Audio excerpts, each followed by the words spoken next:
The Assassin's Creed games have been with us for almost 20 years at this point. In that time, the series has taken players around the world and through multiple key points in history. But what if I told you that Ubisoft's biggest success also set it on a path to some of its worst failures, and maybe even financial collapse? The year is 2007. Frat bros everywhere had found the perfect Halloween costume. Britney Spears was being prepared as a human sacrifice for a successful corn harvest, and the global economy was totally fine. Absolutely nothing bad was about to happen at all. Well, thankfully for gamers, the console wars and the exploding popularity of the industry were ushering in a wave of new titles that would go down as classics, reinvigorate old franchises, and launch brand new ones. Chief among these new titles was the hotly anticipated Assassin's Creed.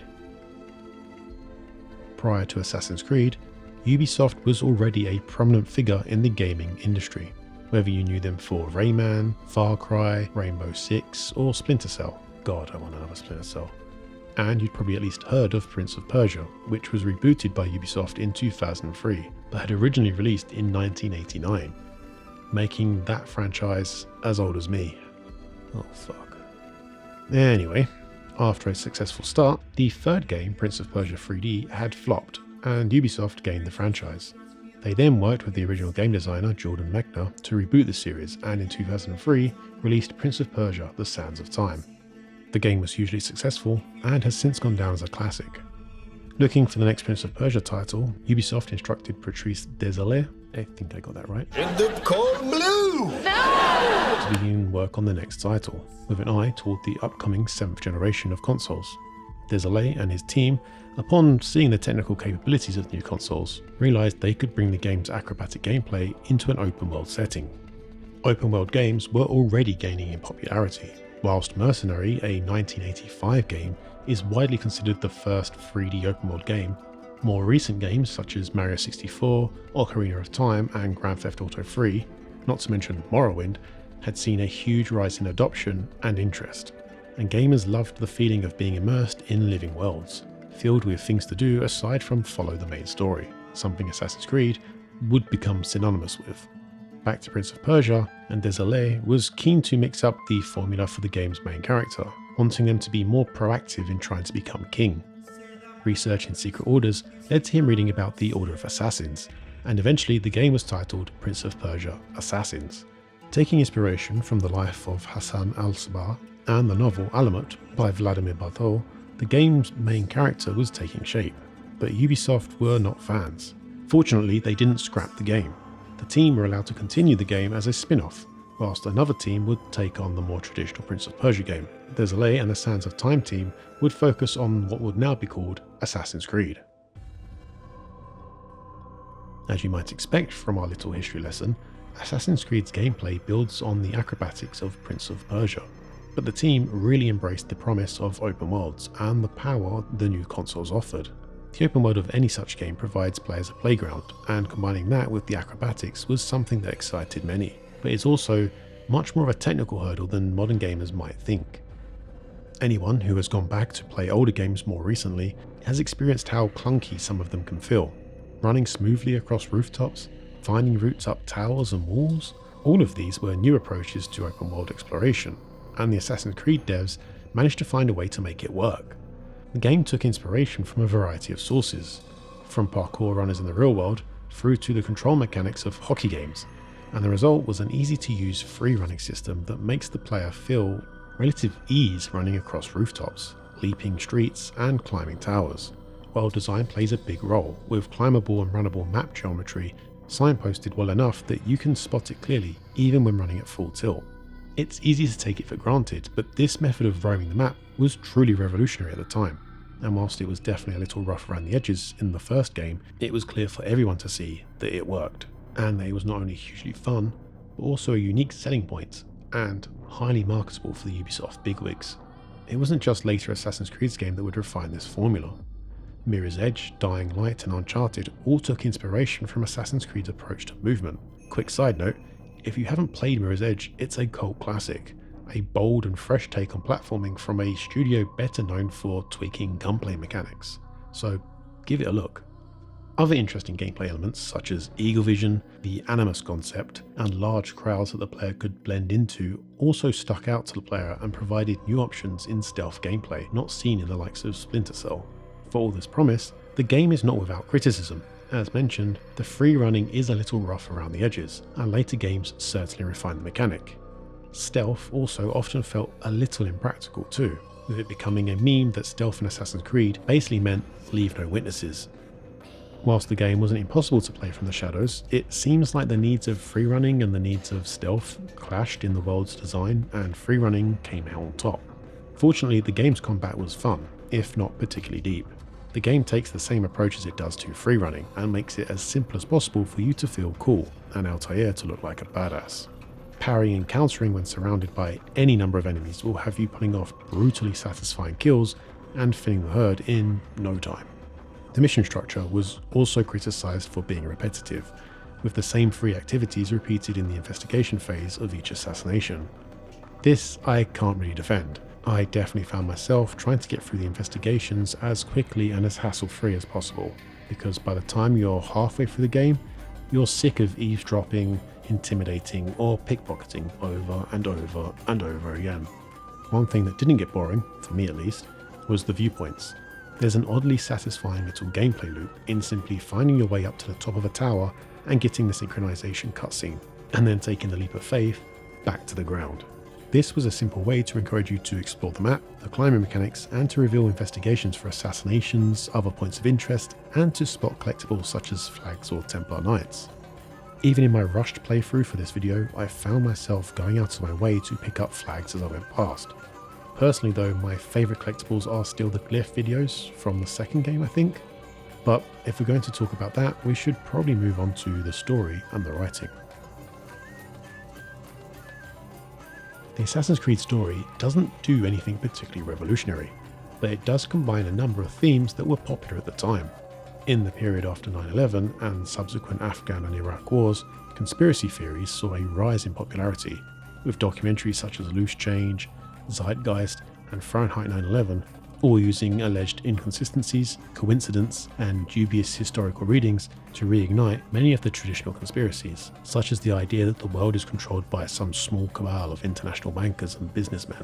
You can kind of see where I'm going with the Assassin's Creed story, right? Many games and pieces of media have explored this idea, and the Knights Templar have often been either subjects or side characters of these and other conspiracies. Assassin's Creed's choice to not only include the Order of Assassins, but to make them the protagonists is a more interesting choice. And the mystique around the Order, their place in factual history, and let's be honest, the undoubted style, all makes the game more interesting. The game covers dual timelines, one set in the Holy Land in the 12th century during the Third Crusade, and another in the near future. Well, I think it's kind of the past by now, but you know. In the near future setting, Desmond, a former member of the Assassin's Order, has been abducted by the Templars, operating through one of their front businesses, Abstergo. He is then forced to relive the memories of his ancestors via a machine called the Animus. Again, Assassin's Creed shows its place in history, with genetic memory being a common pop science topic of discussion at the time. The Animus as a narrative tool also helps explain any failings of the player, allowing the game to suggest that the Animus is malfunctioning and that memories have become desynchronized. A technique clearly borrowed from the game's ancestor, Prince of Persia, where game overs are instead replaced by the prince's story being mistold.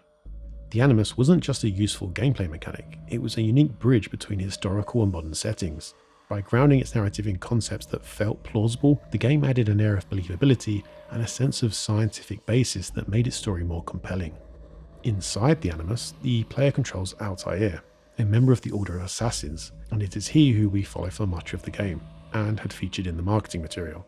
Altair's story is fairly straightforward, and his character is one we've seen a million times. A talented but arrogant young man, Altair allows his arrogance to get in the way of an important mission. After his failure, he is shamed and demoted to the bottom ranks of the Order. This allows the game to drip feed abilities and equipment through the game, as Altair rises back through the ranks and has equipment bestowed upon him once more. Doesn't quite explain the amnesia around certain physical abilities, but it's a game, we know the score. Over the course of the game, Altair is dispatched by his leader and mentor to kill 9 men, influential figures in their respective cities, all revealed to be Templars, working together in a conspiracy. and also seeking an artifact called the Piece of Eden. As each Templar is killed, they deliver monologues, sometimes interrogated by Altair as his own suspicions begin to get the best of him. The central themes of the story and these discussions are free will and control, whether the ends justify the means, and trust in those you know, in higher powers, and in a purpose. The Templars and the Assassins are shown to have similar goals, something commented on by many of the characters. The difference being their means and the limits they're willing to go to achieve their goals. In a nice dose for the conspiracy nuts, the Templars are shown to see control as the only way to achieve world peace. They work in the shadows to manipulate the people, leaders, and armies in order to achieve their goals, find the Piece of Eden, and bring peace to the world through supreme control over the minds of the people. The Assassins value freedom, and as such, they're in direct opposition to the Templars, whilst primarily working to achieve balance in the world, seeking to end war by removing those that would agitate for it. As Altair carries out his assassinations, he regains the trust of his brothers and better understands the Order's philosophy and mission. He grows as a man, now humbled, even taking the time to apologise for his mistakes. Whilst he is faced with tough questions posed by the last words of his targets, he remains true to the cause, even when his leader and mentor betrays the Brotherhood and succumbs to the temptation of the Piece of Eden and its potential to control. Meanwhile, Desmond's story is seemingly trying to be a combination of science fiction and mystery thriller, maybe? Whilst his story is necessary to set up the world and concept, the Desmond parts of the game definitely feel like a chore, especially on a second playthrough, because once you know what's going on, there's really not much else to do other than suffer through some pretty clunky dialogue. The Desmond sections basically serve to establish that the battle between Assassins and Templars persists into the modern world, and that the Templars are by far the more powerful faction. We are introduced to Lucy, who it is clear is working for the Assassins from inside Abstergo, and the end of the game reveals a map in Desmond's room that hints at potential locations of future games, but that's about it really. Fundamentally, the Desmond scenes are a bit of a chore, but a necessary evil to establish the Animus, the stakes, and to really tie in the historical retelling into modern conspiracy theories. Other than that, it's hard to really criticise the story. Altair is definitely a weaker character than the man who would follow, but he's by no means bad. Ezio was just really great, to be honest, and even Altair's slightly dull character is retroactively improved in Revelations, where his story and actions after the first game are revealed to Ezio and the player.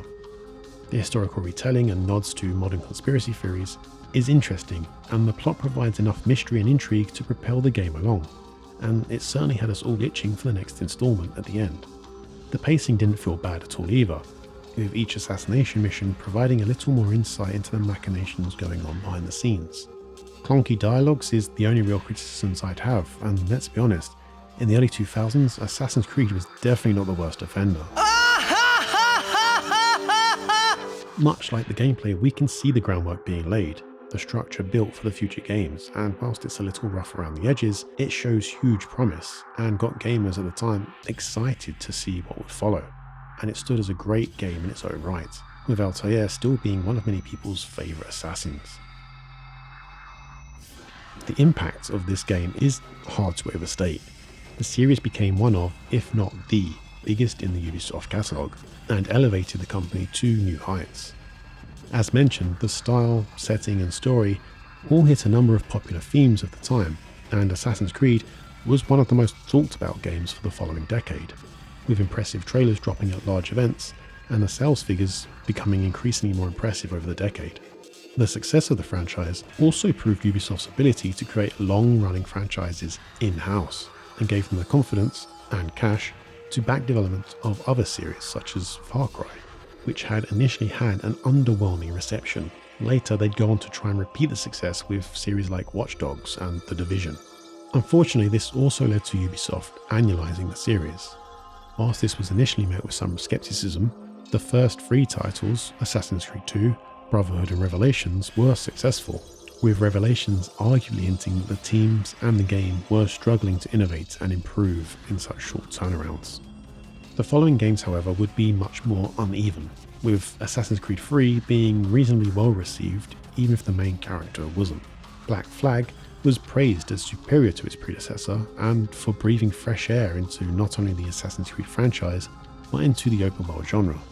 Unfortunately, the jointly released Rogue and Unity would not fare so well, with Unity in particular leaving a sour taste in many mouths, as an interesting setting and likeable characters were let down by predictable writing and a lack of time to properly execute some of the more ambitious technical aspects, resulting in many bugs. This, coupled with the fact that Unity and Rogue were released on the same day, albeit having initially been planned to be slightly further apart, but always within the same year, well, let's just say the optics weren't great, and many began to see Ubisoft as milking the cash cow at the cost of creating games worth paying for. And the following game, Assassin's Creed Syndicate, achieved relatively poor sales, which many blamed the sour taste that Unity had left in gamers' mouths for. After this, the game's release schedule would slow down.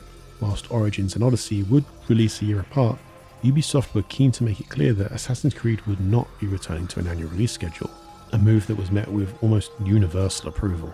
As a great developer once said, a delayed game is eventually good. A bad game is bad forever.